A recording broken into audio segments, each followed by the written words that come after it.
ะแป้งไงปะใช่เลยให้ก็หนังหางก็อยากรู้ ให้ครับ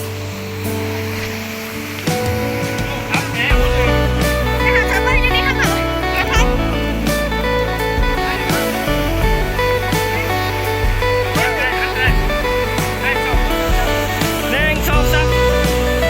ให้วิดีโอ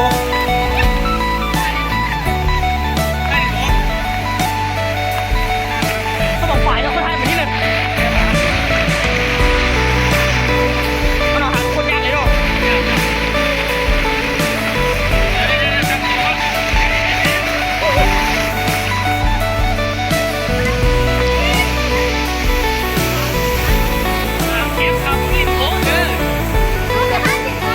ขึ้นตัดเสนียงเนาะขึ้นกันจะอยากขึ้นตัดเสนียงตัดเสนียง วันนี้เขาก็มุ่งไปทำป้ายหรือ